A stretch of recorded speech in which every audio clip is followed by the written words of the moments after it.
If you've watched even just one video on this channel, you'll know I'm not the most elegant of British caricatures. So it may surprise you when I say I've fallen in love with a game that complements style over slip-ups and beauty over belligerence. I've fallen in love with Onitama-A. Should have seen that coming.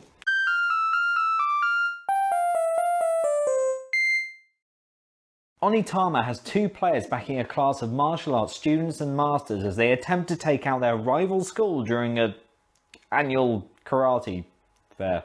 Each player takes a school of people fluent in kicking and punching people. They then shuffle these 16 animal spirits and take 5 of them to bring into the game, tearing the remaining 11 up and throwing them into a fire. Nah, I'm only joking. What does this look like? Onitama Legacy? Each player takes 2 of these move cards and 1 is left to the side of the playmat. On their turn, a player selects 1 of their move cards to use and 1 of their pawns to use it on. The black square in the middle represents the pawn you wish to move, and they make dragon, rooster, frog, or whatever animal they pick to jump to any coloured square represented on that card. If they ever enter a space containing another player's pawn, then that opponent's pawn is captured, kidnapped, or kicked in the face and eliminated from the game. The player who took their turn then replaces the card they used with the one left to the side of the playmat, and the opponent then takes their turn. Students and masters continue to dart around the arena until one of 2 victory conditions are met.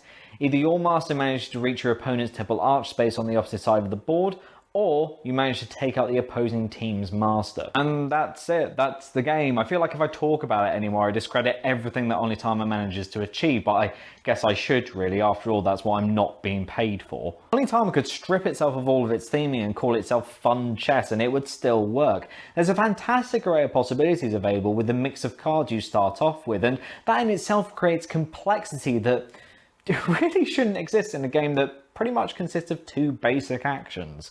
Onitama may be a simple game to learn, but the first thing that goes through a player's head when they sit down with it is, I have no idea what to do, and that's not stupid. That's perfectly normal. That's going to go through the head of anyone of any skill level who plays this game. Because Onitama is not a game about planning 10 moves ahead.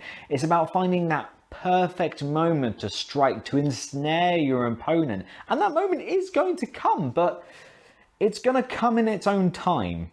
The opportunity to strike and escape unscathed may take a while to come around, and that's where most of Onitama's tension comes from. The eagle-eyed view might have noticed during that sped-up playthrough earlier that there was a bit in it where the pawns just sort of dilly-dallied in the centre because I couldn't figure out a decent move for any of them, so they just sort of paced back and forth shouting lame your mum gags at one another until one worked up the courage to thwack another in the face and become king of the playground. If you've dabbled in chess and similar games, then you might have the spatial awareness edge in Onitama, but because you're waiting for this one moment to strike that could appear at any time, Onitama does a really good job of keeping players of all experience levels on their toes. And because you've got a rather limited directory of moves that you can actually do, it prevents anyone with a souped up DeLorean planning 20 moves ahead to trounce the competition.